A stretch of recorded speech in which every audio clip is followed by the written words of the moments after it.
প্রিয় নবী সাল্লাল্লাহু আলাইহি ওয়াসাল্লামের যে কবর, এটা কোথায় আছে আমরা জানি।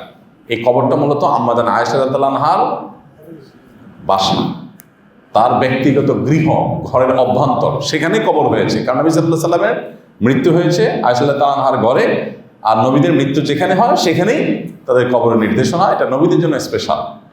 অন্য সবাই সাধারণ কবরস্থানে হলো নবীরা যেখানে মৃত্যু হয় ওনাদের ওখানে দাফন হয়। তো আয়েশা রাদিয়াল্লাহু আনহার বাসা যদি মৃত্যু হয়েছে, ওখানে তার দাফন হয়েছে। এখন নবী করিম সাল্লাল্লাহু আলাইহি সাল্লামের কবরের এই জায়গাটা মূলত আয়েশা রাদিয়াল্লাহু আনহার বাসা।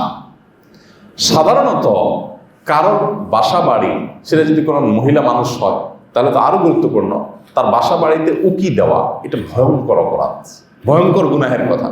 কারণ মানুষের বাসা বাড়িতে উকি দেওয়া মানে তার প্রাইভেসি নষ্ট করা।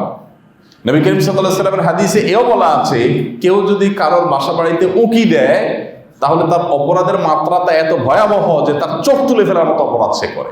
চোখ তুলে ফেলতে বলা হয় নাই, তবে অপরাধের মাত্রা বোঝাতে গিয়ে বলা হয়েছে যে তার চোখ তোলার মতো অপরাধ সে করেছে। এত বড় জঘন্য অপরাধ করেছে যদি কারোর বাসা বাড়িতে, কারোর অফিসে, কোনো জায়গায় কেউ উকি ঝুঁকি মেরে দেখে।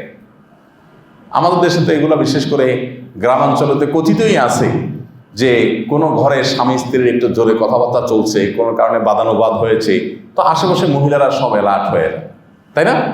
এই চুপ চুপ কোনো কথা বলিস না, এবার কান দিয়ে শুনে কি বলতেছে, আছে না নাই? মানে যতগুলো মহিলা ততগুলো সিসি ক্যামেরা।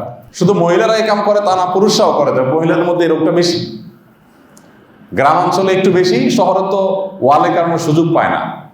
সুযোগের অভাবে শহরের মানুষ সৎ, বাকি গ্রামের মানুষের যেহেতু সুযোগটা থাকে, এই জন্য কাঁচা ঘর, টিনের ঘর হলে একটু জোরে আওয়াজ হচ্ছে স্বামী স্ত্রীর বা শাশুড়ির সাথে বৌমার, তো সাথে সাথে আশেপাশের সমস্ত মহিলাগুলো সব অ্যালার্ট হয়ে যায়। এই সব চুপ চুপ দেখে কি চলছে, কান পেতে শুনে কোন রকম একটা দুর্বল পয়েন্ট পাইলেই হলো, এবার ওইটা মার্কেটিং শুরু হয়ে যায়।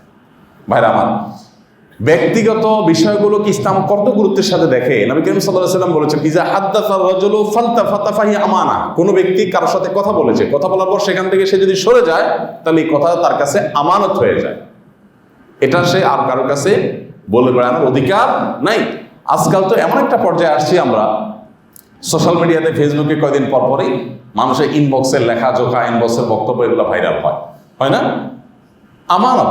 আপনার সাথে ইনবক্সে কেউ কোনো আলাপ আলোচনা করেছে, কোনো জাতীয় স্বার্থ না থাকলে আপনি তার সাথে মনোমালিন্য হয়েছে, এবার ইনবক্সের লেখাজোখা এগুলোকে স্ক্রিনশট আপনি বাহিরে প্রকাশ শুরু করে দেন, এটা প্রাইভেসি লঙ্ঘন হয়।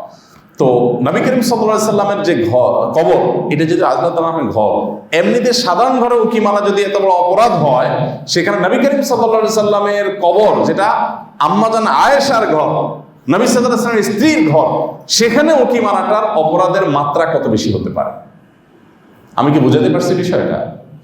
আপনি রাসূল সাল্লাল্লাহু আলাইহি ওয়াসাল্লামের কবর জিয়ারত করতে যাচ্ছেন, প্রত্যেকটা মানুষকে দেখবেন এভাবে উকি ঝুঁকি মারে, ভিতরে কি আছে এটা দেখা দেখির চেষ্টা করে। যদিও রাসূল আকরাম সাল্লাল্লাহু আলাইহি ওয়াসাল্লামের কবর, ওখান থেকে দেখা যাওয়ার কোনো সুযোগ নেই, গ্রিল আছে, কিন্তু গ্রিলের পাশেই যে কবর তা না, এখানে ওয়াল আছে, তারপরে যায় কবর, দেখার তো সুযোগ নাই, উল্টা বরং উকিঝুঁকি করে নিজের আমলটা নষ্ট করে। নবী সাল্লাল্লাহু আলাইহি ওয়াসাল্লাম কবর জিয়ারত করে সওয়াব পাওয়ার চাইতে বরং গুনাহ হচ্ছে।